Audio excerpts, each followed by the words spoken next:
Hi, this is Hello Chaos, the podcast about the ups and downs of entrepreneurship. We try to talk real talk about the struggles, the highlights, the low points, and everything in between on the entrepreneurial journey.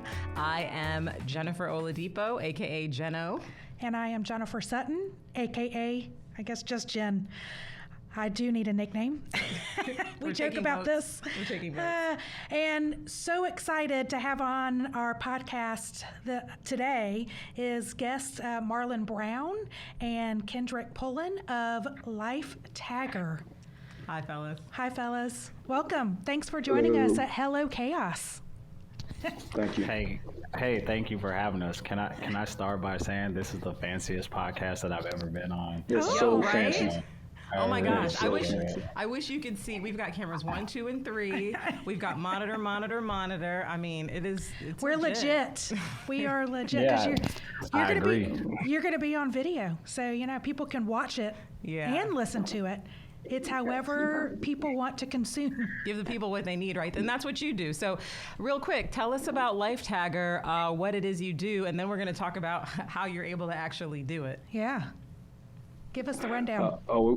Well, we give, like you said, we give people what they need, when and where, and how they need it. So we learned that we could use the power of proximity to add another layer of context on marketing or even workflows, automations, et cetera. So it matters kind of where you are, what you're near, and you get the content you want based on those things.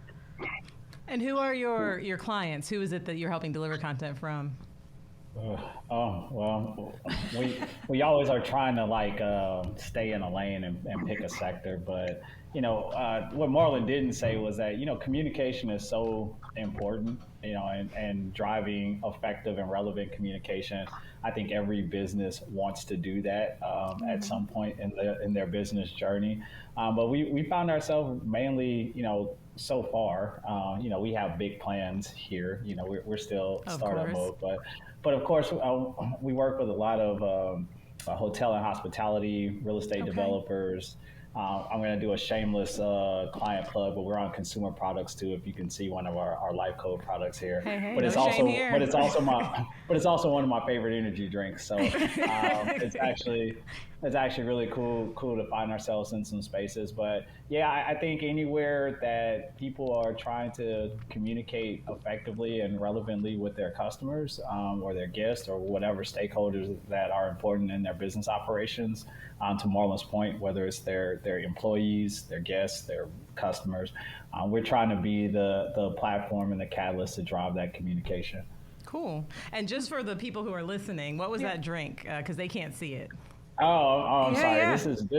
This is Drink Euro, www.drinkeuro.com. But also, Rob will love me for this. But also, their brand is powered by one of our life codes, which is our kind of QR code 2. I don't want to say 2.0 because everybody's saying Web 3, so I'm saying QR 2. Kendrick, let me interrupt for a second. It's our life code. Our living QR codes. So it's not just static content. It can change over time. Like you can schedule what content appears at certain times. It changes what appears in whatever location it's scanned at. So, I mean, it's just a really smart QR code. That's Marlon Brown. Marlon, we need to talk. Guy, I think we might be able to use LifeTagger in our content. Yeah, we should. And see, communication is important. See, we totally should. Important, yeah. Well, that's the thing. I just came up with that living QR code just now anyway, so I didn't even know. Okay, look, you have, this is April, no, this is first week of May. You have a little bit of time before we put this thing out, but we had an IP No, it's built. I meant the term for it. That's what I'm talking about. Yeah, that's right. You need to trademark that. Yeah, you got that trademark? Because that's where I'm, okay, good. Gotcha. Yeah. You got a little bit of time. That's right. So among the many concerns besides trademark, the one thing that we are always hearing about is funding. And so you've got a technology product, and that can't be cheap. So just tell us a little bit about Well, when did you guys found your company? I always forget. She's always asking. I forget. So we've been working on this all our lives now. Since you were birthed. Well, so I think the really cool story is my mom and Marlon's mom are sisters, and they're kind of best friends too.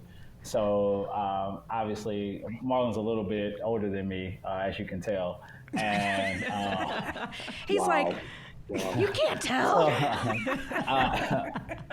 So he's known me my entire life. I've known him for a couple of years. A couple of years. He was a little bit older, but we, I think a lot of times we talk about when we were kind of conceptualizing this, and it was kind of back in 2015. But we really didn't take it and run with it and say like, hey, we got a real business here until probably 2018.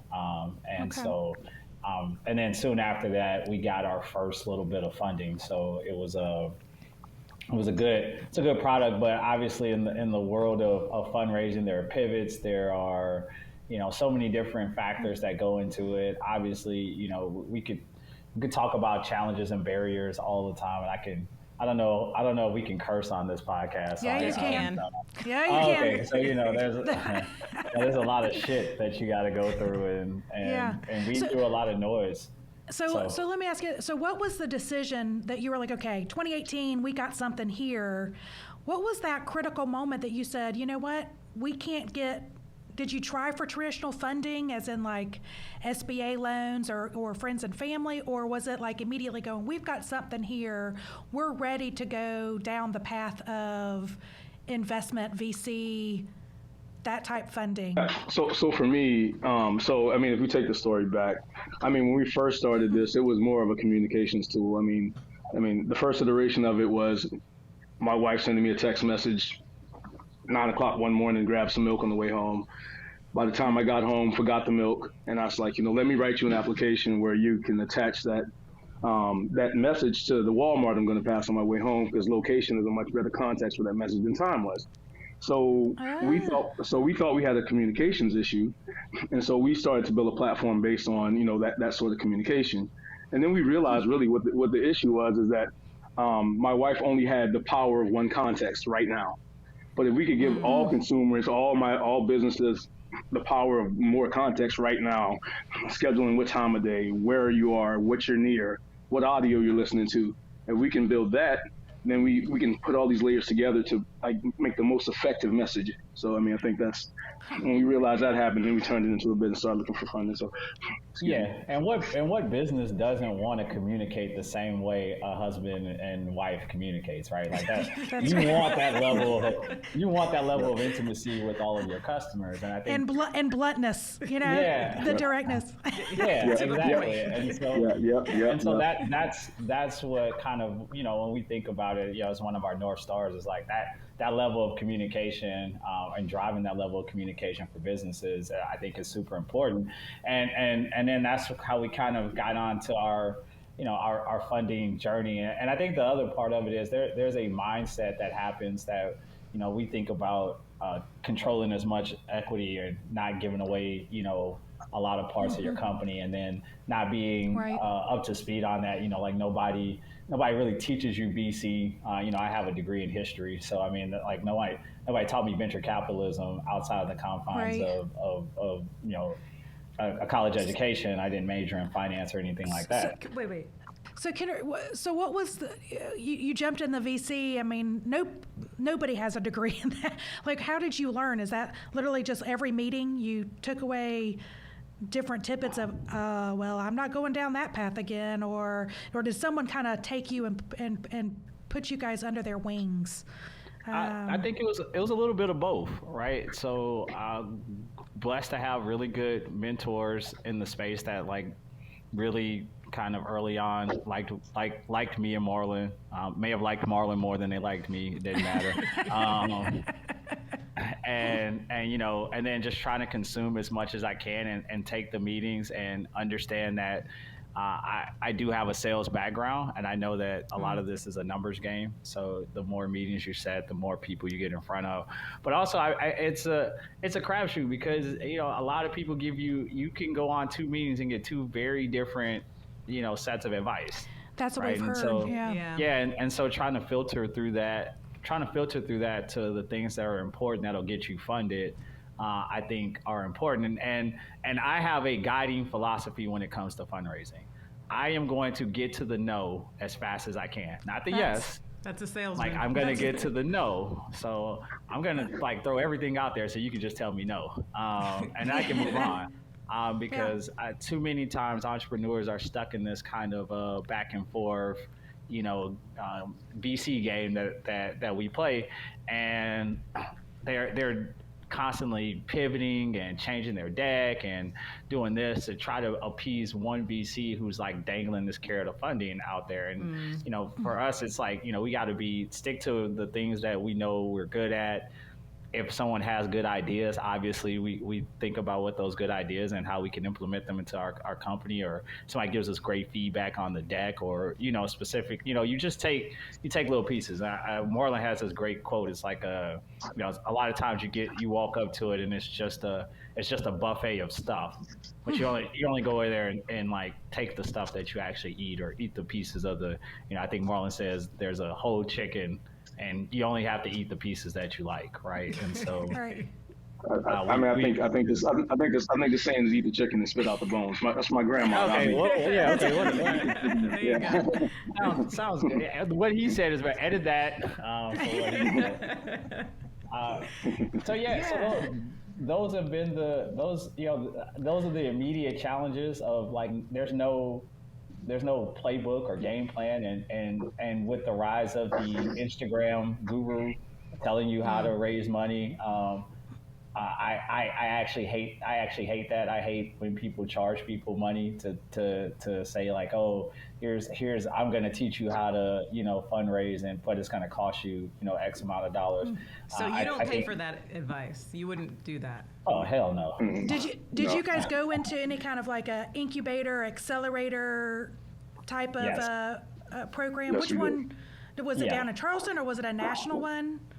It's a national one, but it was based in Baltimore. It's called the Conscious Venture Lab, and I think we got a lot of good info, training, community from there. Like we've been in a couple of accelerators. I'm not going to tell you the bad ones. I'm just going to say Conscious Venture Lab was a really good stepping stone for our business, and it also led to funding. So that's always good. When we were in the program, they only took 10 companies. So you had to apply and everything, all that. And then they only funded 4 out of our cohort. So being 4 out of the 10, and then the way it was set up, we could have gotten funding early, but we could have done the program and got better terms on our funding later. And so we chose to do the later and the latter, or and that wasn't, maybe that wasn't the, at the time, leaving money on the table to really basically bet on yourself, to say like, hey, there's if we can do these things coming out the accelerator, we can get a better deal. And a lot of times founders don't know that VCs actually need you. Like there's not a lot of people coming to them with great ideas every day, or that have traction and customers. So I think a lot of times we don't negotiate from a position of strength. We negotiate from a position of like, we need instead of negotiating from a position of strength. And I think that's important. Yeah, I don't think that's an interesting perspective. We don't hear that a lot. Of that VCs actually do need you to fill out their portfolio. Like I said, those big ideas are rare. What is it, or I mean, can you identify what it is about your company, your pitching, the team, like the combination of what it is that helps you stand out as like, yes, this is one of those ideas that you need. That you need us as part of your portfolio. Yeah. Yeah, I mean, I think I'll talk about the team, and then Kendrick can talk about the rest of it. I mean, I think that from my perspective, I've been writing software a long time, and if I got to build it myself, I'll build it myself, right? And so, that's just a strength. That's just a strength I mean, I know all teams don't have that strength, but I think that, a lot of times, that's where a lot of the money goes into developing the product, and just being able to kind of take some of that on myself if I need to. It helps us, and we can say we have a team member that could, stand up a full stack, or whatever. And then also Kendrick, he gets to know fast, so he'll sell fast. So I mean, and so we have some customers, we got some traction, and then one of the things the Conscious Venture Lab also taught us to kind of like vet your product before you kind of put it out there. Like let your customers tell you what to build, right? And so even if you have to put it out there on paper first, ask them if how much would you pay for this if it was built, then go build it, right? And then say you said you'd buy it, and then sell it to them like that. So there's a lot of creative ways, and I mean I think growing up African American, I just learned to have ingenuity. Like I'm not gonna take no for an answer, so I'm gonna go with you without you. So there you go. That's right. Yeah, I don't know if there's anything else to add to that. I think the other thing from a team standpoint, identifying. Marlon and I are very self-aware about the things that we're good at and the things that we're not good at, and we communicate that very well in meetings. So people get a great sense of how we're going to work together in those meetings. I think that there's obviously there's a natural chemistry of basically knowing each other for most of our lives, but in the business setting, people feel that like he is very tech savvy and he's super smart when it comes to business. I think that I am really good at filling out people and being more of an empath on understanding like who's full of shit and who's not. And so we get into meetings, and we're able to quickly vet and quickly kind of convince VCs and other funders that we are the team to do it. And then, the other gaps that we have to fill in, we just fill in with other team members. So, we're not me and him are not a great paperwork duo or a great, we're pretty organized, but, we're not a great paperwork duo and sometimes we don't think about, long-term processes. So we brought in, a Kenya Dunn to help us with that. And so being self-aware around the things that you're not great at, and then being able to source that talent. The other thing, me and Marlon have really great networks, so we're able to source talent and get things done just inside of our personal networks. Like I know a guy that's gonna, I know a person that's gonna be able to get us to that next point or fill in a gap for us, and I can find them fairly quickly. Yeah. I will say this, just back to the original point, just to kind of maybe put a bow on it, about being confident when you walk in the room. I think that if you haven't started a company before, if you haven't sold a company before, then the VC or the angel investors are kind of betting on you. And if they think you're timid or you can't get the job done or you can't or you're going to buckle under adversity, then they kind of leery to bet on you. So I mean, it's not a conceit thing. I think you just kind of got to have that kind of confidence about you. Yeah. Confidence yet coachable. And you use that term. That's self-awareness, right? I mean, that's the biggest red flag. I just finished watching We Crash. It's not that good, but I started it, so I was going to finish it. But that's the story of WeWork, and the critical thing there is like a complete lack of, at least the way they tell the story, self-awareness, and being able to convey that. Okay, we don't know this. We don't know that, but we do have this, and that, and we know how to fill it in. Right. I mean, that's got to sound like gold to most investors, because that's really all they need. So have you guys got to retain the ownership and equity that you've wanted? Have you guys been successful at that?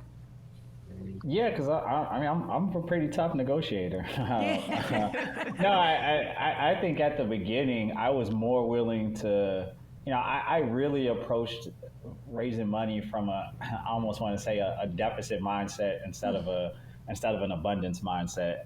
So I really was trying to do that, and I had a conversation with Marlon, and he was like adamant, like, here are what the terms are. Like, we're not gonna do this, and I'm like, I've been having a lot of meetings, everybody's a little bit, kind of like not feeling these terms, and I think it was his confidence around what we were building that gave me more confidence. And And because of that, I just went in and was like, okay, if you don't like these terms, then okay, like, thanks. All right, man, you can catch the next round, or, the price only goes up. And so I am really confident in saying the price will go up the next time we talk.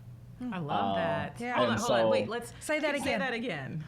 I'm very confident in saying the price will go up the next time we talk.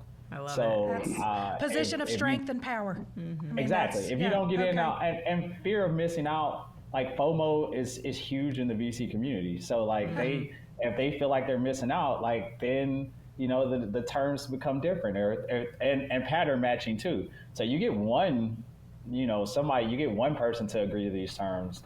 Now you really can just kind of drag everybody through to the finish line at those terms. So it's really about getting one person who can write you a big enough check to where everyone else is like what do they know that I don't know, and then they start writing more checks. You set the tone. Kendrick and Marlon, you guys are based in South Carolina. Did your funding, the VC community in South Carolina, support you, or did you seek funding elsewhere, like Baltimore or wherever? Where did it come from? So it's coming through South Carolina now. Okay. I think we started to be a little bit more intentional, and just this year, we want to do more work in Charleston, more work, more customers, be a little bit more visible. But for a little bit of time, Marlon had just moved back to the Charleston area. And I don't know if I should say this. I still don't live in the Charleston area. I'll just, it's fine. I'll come, okay. I'll come down for a week or so and do as much business as I can. But I think the Charleston community in South Carolina in general has, a lot of people with checks to write. We weren't focused in on that because, no one talks about Charleston VC scene as like the place to go and raise money. However, it actually is a really great place to raise money. The guys I think there's Good Growth Capital. There's some other places that really have capital to deploy and for early stage, seed stage startups. So the funding was coming from other sources, other places, Baltimore, New Orleans. I'm originally from South Louisiana, so that's really kind of where my network, that's my roots are there. Mm-hmm. So to answer your question, there is an abundance of funding out there in the Charleston area. We're still trying to figure out what the game plan is for Black and Brown founders to access that funding. Yeah. So that's another conversation. I don't want to make your viewers squeamish right now, but there's a lot of money in Charleston. No, that's not. But it's not another conversation. That's right. I mean, that is still an issue. The conversation. Right. So I think the barriers are a little bit more in South Carolina. The VCs that I've pitched to in the area, when I talk about us trying to be a $20 million company in 3 years or 4 years, their heads, their eyebrows raise because they can't conceptualize a $20 million company run by two Black guys who look really young, specifically myself. Now I'm turning 40. Marlon's like, I'm turning 40 this year, so I'm very face. I'm just the listeners. I'm turning 40 this year, so it's on top of mind. It's top of mind. But yeah, so I think that's something that mindset of saying there are going to be 20 million, 50 million, 100 million, unicorn tech companies that are run by Black and Brown folks that are going to come out of Charleston. And so you guys need to kind of get on board with funding that. And we're trying to figure out what that blueprint looks like to unlock that for other folks. And how many doors we go ahead. I don't know if you really answered your question, so I'm going to say it succinctly. Yes, we got funding from SCRA. So yeah. Thank you. Yeah, shout out. Well, so you said that you're walking in there, with that position of strength and power. Are you guys positioning yourself as, hey, VC group, look at us, we're unique, we're Black founders, and we would look good on your portfolio from a diversity perspective. Is that a selling point, or are you finding that's still a barrier? People don't look at it that way. Well, I try not to. Go ahead, Marlon. Yeah. For me, for me, it's like a two-sided thing. Like, I don't want to be funded just because of that. So a lot of, but yeah, if it's a strength, we might use it as a strength. Yeah. I hear you on that, Marlon. I agree. It's like if that's what helps you sleep at night, run me my money. But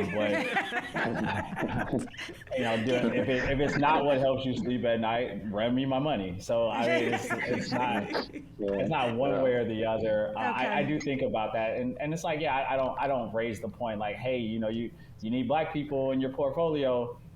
They should know that they need Black people in their portfolio, right? Like that's not a conversation, But obviously, sometimes, people approach you about being the Black people in their portfolio, and you don't actually want to be in their portfolio because that's how they approached you. Yeah.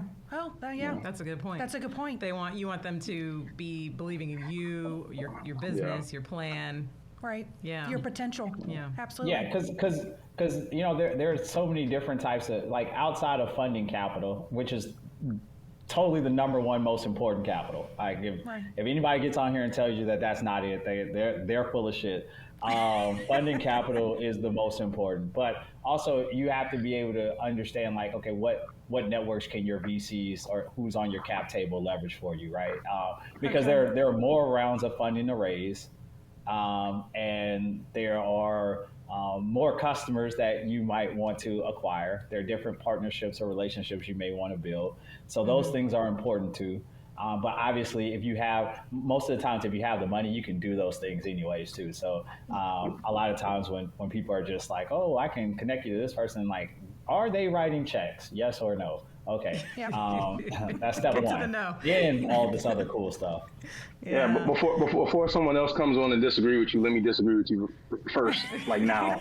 Funding capital is not the most important capital. Customer capital is the most important capital. Let your customers be your funder. Let your customers be your funder if you can do that. Yep. Yeah. So That's super solid, growing organically under your own control. Yes. Ultimately. If you can do that, you'll need less money. Yeah, you'll need less money and can control more of your company. Because the dynamic is, they're negotiating to get as much of your company for the least amount of money, and you're negotiating to get as much of their money for the least amount of your company. So it's like everything has to end up, and it should end up in lose-lose. I tell people that all the time. Like, I want lose-lose negotiations. You didn't get the deal you wanted. I didn't get the deal I wanted. We're somewhere in the middle. That's a good right. compromise. That's a good Man, point. I wish we had a lot more time with you fellas. We're gonna have to do a follow-up with you guys. Yeah, down the road. We're gonna have to have like an all-star thing or something. And I need to connect Kendrick with you if you're the sales guy, because we need to talk. Okay, yeah, no. Send emails to anyone. That's the most important. That's the most important thing that was said in this whole talk. I'm kidding. Yeah, y'all just let us, sit here and shoot from the. That's what we need. That's the greatest thing about going on the podcast. It's like building relationships and community. And so I really appreciate you guys, just letting us come in and be kind of honest and shoot the proverbial shit. We appreciate you. We so appreciate much. you. You guys were great. Yeah. And there'll be some follow-ups because we want to keep that dialogue open. Yeah. Absolutely. Awesome. And where can people hear the dialogue, Jennifer? So this podcast, Hello Chaos, will be available across all of your podcast platforms, your favorites, wherever you listen, as well as you can view this podcast because it is recording and video on our digital digest, the Innovate zines that are going to be published very soon, as in like days from now. Pleasant, scary soon. In the 3 South Carolina markets first, so Charleston, Columbia, and Greenville, that you can find us, and then cities. Coming to cities around the country. Us and more cool people like the LifeTagger folks. I'm like, all these stories and all these insights that we're getting from people like you is incredible. So thank you both so much for joining us, and we'll stay in touch. Thank you. Thanks, guys. Thank you.